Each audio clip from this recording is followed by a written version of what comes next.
एक next type और पढ़ते हैं जो भी जेई पॉइंट ऑफ व्यू से इम्पोर्टेंट है, anti symmetric relation. Anti symmetric relation क्या होता है? ऐसा नहीं है कि जो सिमेट्रिक ना हो वो एंटी सिमेट्रिक रिलेशन बोल देना है, ऐसा नहीं है। ये ऑप्शंस में आता है ना, ऐसा कुछ पूछता तो नहीं है कोई, लेकिन ऑप्शन में दे देता तो पता तो होना चाहिए क्या है, तभी तो आप टिक कर पाएंगे। तो एंटी सिमेट्रिक रिलेशन क्या होता है? If A related to B and B related to A, then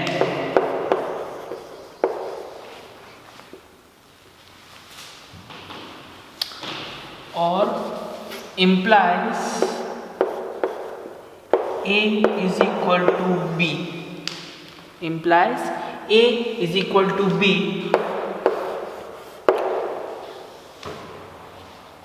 इसको एंटी सिमेट्रिक को समझो तो कुछ इस तरीके से समझ लो। इसको चेक करने की दो तरीके हैं हमारे पास। दो तरीके क्या? दोनों को ही देखना पड़ता है तब। उन सब रिफ्लेक्स में क्या देखना था? ए कॉमा ए देख लो, है तो है सिमेट्रिक, ए बी है तो बी है क्या, बस मतलब एक ही कंडीशन थी कुल मिला के, है ना। बट एंटी सिमेट्रिक में कहीं ना कहीं दो है, ऐसा समझ लो। If A related to B and B related to A implies that A is equal to B, ये रही मेरी फर्स्ट कंडीशन, है ना। ये इसको मैं कुछ नाम दे देता हूँ, फर्स्ट कंडीशन, ठीक। If A related to B and B related to A, then implies A is equals to B. A यदि रिलेट करता है B से और B करता है A से, तो फिर क्या A और B बराबर हैं? लैंग्वेज है, ऐसा है और ऐसा है, तो फिर ऐसा है क्या? Then A is equal to B, ठीक। तो ये हमें चेक करना पड़ेगा। सेकेंड वन कंडीशन एक और है आपके पास। सेकेंड कंडीशन में क्या बोलता है? मान के चलो मेरी कंडीशन यही फेल हो गई। If A related to B but अब इसके आगे मेरे पास कुछ भी ना हो, B not related to A, B not related to A, तो फिर अब इस केस में मुझे आगे चेक करने को कुछ बचा ही नहीं है एक हिसाब से, मतलब दूसरी कंडीशन तो मिली नहीं चेक करने को। तो यदि ऐसा होता है if A related to B then it is also a anti symmetric relation, है ना। जैसे 1,2 अकेला दिया, फॉर एग्जाम्पल, ये एग्जाम्पल ले लेते हैं और ज़्यादा अच्छे से समझ में आ जाएगा। मान के चलिए मेरे पास एक सेट है ए 1 2 3, फिर से कार्टेशियन प्रोडक्ट होगा, फिर रिलेशन आएगा। मैं डायरेक्ट रिलेशन निकाल के दे रहा हूँ आपको, ना। मान के चलो मेरे पास कुछ R1 रिलेशन है, कुछ इस तरीके से है 1 1 1 2,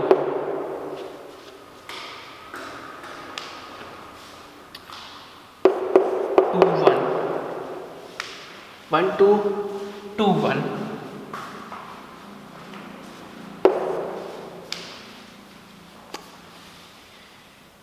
यदि मैं ऐसा बस लिखूं,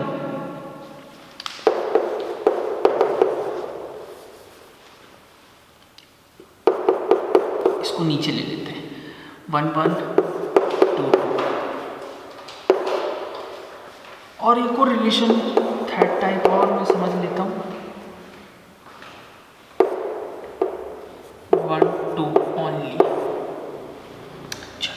पहला वाला समझते हैं R1। मेरे पास 1 2 है, 2 1 है। अब समझो, मान लो मेरे पास ये A है, ये B है। So A is equals to 1, B is equal to 2, ऐसा मैं मान के चल रहा हूँ, ठीक। अब A रिलेट कर रहा है मेरे रिलेशन से, बिल्कुल कर रहा है। B भी रिलेट कर रहा है मेरे R1 से, बिल्कुल कर रहा है। देखो यहाँ पर इस केस में यहाँ देखिएगा A R1 रिलेट कर रहा है B के साथ, और B भी रिलेट कर रहा है R1 A के साथ। ये देखो A R1 में है, B भी R1 में है, तो फिर A is equal to 1 2 and 2 1 दोनों हैं। 1 2 R1 में है, 2 1 भी R1 में है, A R1 B R1 ये ऐसे समझ लो, A B B A, ठीक। तो फिर A और B इक्वल है क्या? चेक करना रहता है ए और बी इक्वल है क्या, तो 1 इक्वल टू 2 है क्या, तो ये तो गलत हो गया, A not is equal to B, it means ये आपका एक एंटी सिमेट्रिक रिलेशन नहीं है। ठीक, अब आ जाओ नीचे R2 के पास, फिर से समझो ए की वैल्यू मान लो 1 है, बी की वैल्यू 1 है, तो 1 1 2 2 कोई भी ले लो, मैं एक को बता देता हूँ 1 1 R2 में है, ये भी R2 में है, दोनों सेम है, ए यहाँ भी फिर से यही चीज़ आप अप्लाई हो जाएगी, ए R1 की जगह अब यहाँ हो जाएगा ए R2B, है ना, ए R2 रिलेट करता है B के साथ, ऐसे ही B R2 रिलेट करता है A के साथ, it means A is equal to B check करना पड़ेगा मुझे, तो A B बिल्कुल 1 इज इक्वल टू 1 है, तो बिल्कुल है 1 इज इक्वल टू 1। ठीक, और यहाँ 2 के साथ भी चेक कर सकते हैं, मतलब ये आपका ये एंटी सिमेट्रिक रिलेशन है। अब समझो R3 को, बहुत इंपॉर्टेंट है, इस एग्जाम्पल को समझो। 1, 2 है, 1, 2 एंटी सिमेट्रिक रिलेशन है क्या, थोड़ी देर रुक जाओ, फिर सोचो, फिर अटेम्प्ट करो और उसके बाद फिर आगे का वीडियो देखना, है ना। 1, 2 एक एंटी सिमेट्रिक रिलेशन है क्या, मैंने पहले ही बताया था दोनों कंडीशंस फुलफिल होनी चाहिए, दो में से कोई भी एक।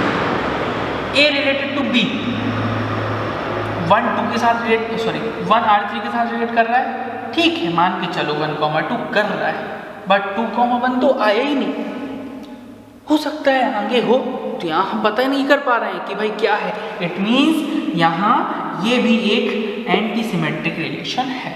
ठीक, ये बहुत इंपॉर्टेंट पॉइंट था R3 वाला जो आपको समझना चाहिए, ये तो जनरली स्टूडेंट से बन जाता है R2 वाला, बट R3 वाले में वो कंफ्यूज होते हैं, तो बस यही मेरा बोलना है कि भाई सिर्फ एक ही पॉइंट दिया, उसके आगे को कोई भी अपने को इन्फॉर्मेशन नहीं दी है, 2, 1 नहीं दिया है, तो हम ऐसा मान के चलते हैं भैया ऐसा हो सकता है, इसलिए नहीं दिया, डर गया। ठीक, सो ये एक एंटी सिमेट्रिक रिलेशन है। ये आपके पूरे के पूरे टाइप्स हो गए हैं, एक बार अच्छे से रिवाइज कर लेना, है ना, फिर उसके बाद क्वेश्चन अटेम्प्ट करो, एनसीईआरटी के क्वेश्चंस करो, फिर उसके बाद अपने से यदि कोई बाहर से कोई रिलेशन टॉपिक से कोई क्वेश्चन है प्रीवियस ईयर के जेईई के, तो वो क्वेश्चन भी आप लोग उठाओ, नहीं बनते हैं तो मुझसे पूछना, है ना। चलो आगे बढ़ते हैं।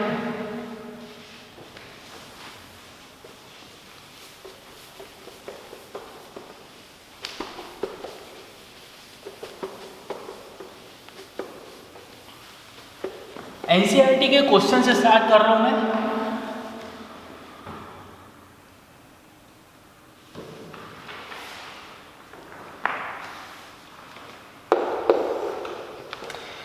फर्स्ट क्वेश्चन में बोलना है determine whether each of the following relation are reflexive, symmetric and transitive. पता करना है भाई ये रिलेशन रिफ्लेक्सिव है, सिमेट्रिक है, ट्रांजिटिव है।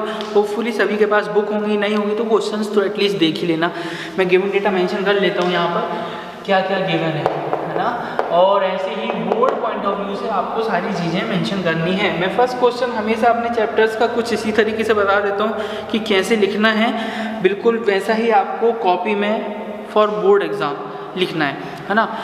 लेकिन जेईई पॉइंट ऑफ व्यू से फिर मैं आगे इसी चीज़ के लिए डांटूंगा भी कि भाई आप शॉर्ट में करो, है ना, पूरा शॉर्ट में करवाऊंगा, तो हमें दोनों चीज़ें आनी चाहिए। Relation are in the set A, मेरे पास एक सेट ए गिवन है ना, एक सेट ए है मेरे पास 1 2 3 अप टू 14 डिफाइंड एज। अब यहाँ पर रिलेशन आर कुछ डिफाइन किया गया मेरे पास, कैसे, x, y such that 3x minus y is equal to 0, 3x minus y is equal to 0। ठीक, पता करना है भाई रिफ्लेक्सिव है, सिमेट्रिक है, ट्रांजिटिव है, ऐसा कुछ कहानी मुझे पता करनी है। चलिए देखते हैं। फिलहाल तो इस चीज़ को समझने के लिए मैंने पहले भी आपसे बोला है, शुरुआत हुई थी सेट, कार्टेशियन प्रोडक्ट, फिर आया रिलेशन, तो क्यों ना कहानी को समझ लें थोड़ा सा। कार्टेशियन प्रोडक्ट कैसे बनेगा, मान के चलो मेरे पास एक सेट ए है, तो हमेशा रिलेशन अब यहाँ से निकालनी है, तो रिलेशन यहाँ से निकालनी है, इसका मतलब आपको कार्टेशियन प्रोडक्ट तो निकालना रहेगा। चलो भाई देखते हैं। ये कुछ कहानी आपको शायद होगी पिछली क्लास में याद होगी आपको, 11th क्लास में आप लोगों ने बहुत ये चीज़ें बनाई होंगी, set builder form and roster form आप लोगों ने बनाए होंगे। यहाँ पर एक ही सेट दिया है तो मैं यहाँ मान के चल रहा हूँ मेरे पास एक ही सेट है। हर एक सेट में एलिमेंट है मेरे पास 1 2 3 4 अप टू 14, है ना। और यहाँ पर भी 1 2 3 4 5 up to 14। 3x minus y is equal to 0 है तो मैं इसको y is equal to 3x लिख लेता हूँ थोड़ी देर के लिए, है ना। इससे मुझे थोड़ी सी कंडीशन समझ में आने लगेंगी। इन दोनों फंक्शंस में आपको रिलेट करना है y is equal to 3x, ऐसा मान के चलो। y is equal to 3x। अब कभी भी आपको पहली चीज़ समझो, रिलेशन को यदि कोई डिफाइन करे, रिलेशन को डिफाइन कुछ इस तरीके से किया जाता है x, y such that 3x minus y is equal to 0, है ना। सेट बिल्डर फॉर्म जो आपका होता है। सो यहाँ पर ये जो प्लेस है ये x की वैल्यू से फुलफिल होगा, ये जो प्लेस है y की वैल्यू से फुलफिल होगा, क्योंकि यहाँ x और y में इसलिए रिलेशन भी दिया है। ठीक, यदि यहाँ a और b होते तो यहाँ डेफिनेटली आपको a और b में कुछ रिलेशन दी जाती, है ना। तो बस अब यहाँ पर समझो, रिलेशन में वो एलिमेंट आएंगे जो जिनमें x की वैल्यू यदि 1 रखोगे तो y कितना हो जाएगा, उसका 3 times, so y will be 3। Cartesian product यदि आपको निकालना है तो थोड़ी देर के लिए आप निकाल सकते हैं। कार्टेशियन प्रोडक्ट यदि आपको निकालना है तो कैसे निकालेंगे, यदि समझना है उसके लिए बता रहा हूँ। तो 1 का 1 के साथ, 1 का 2 के साथ, 1 का 3 के साथ एंड सो ऑन 1 का 14 के साथ, फिर 2 का 1 के साथ, 2 का 2 के साथ एंड सो ऑन 2 का 14, और ऐसे ही 14 1 14 2 14 14 अप टू लास्ट।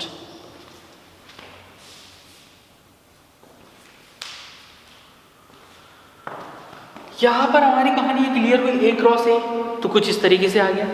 अब समझो,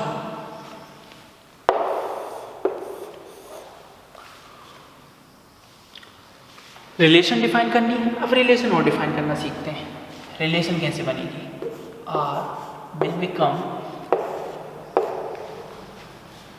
कौन कौन से एलिमेंट, भाई इन्हीं में से कुछ तो आएगा इधर, इतना तो मुझे पता है, हाँ, लेकिन अब वो क्या क्या आएगा वो मुझे देखना है। ठीक, सो रिलेशन में y is equal to 3x होगा। y is equal to 3x मतलब x की जगह यदि मैंने 1 पुट किया तो y कितना हो जाएगा, 3। ठीक, x की जगह यदि मैंने 1 पुट किया तो y विल बी 3। x की जगह यदि मैंने 2 पुट किया तो y विल बिकम, यहाँ कहीं मान के चलता हूँ 6। तो ऐसा कुछ रिलेशन मेरे पास आएगी।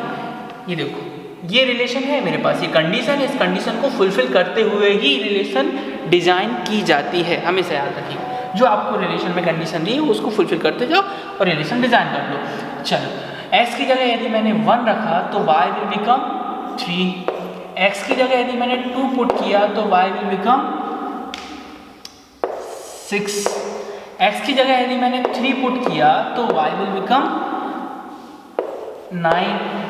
ठीक, x की जगह यदि मैंने 4 पुट करता हूं तो y कितना हो जाएगा, 12, और 5 पुट करता हूं तो कितना हो जाएगा, 15। क्या ये लास्ट वाला आएगा हमारे रिलेशन में, बिल्कुल नहीं आएगा।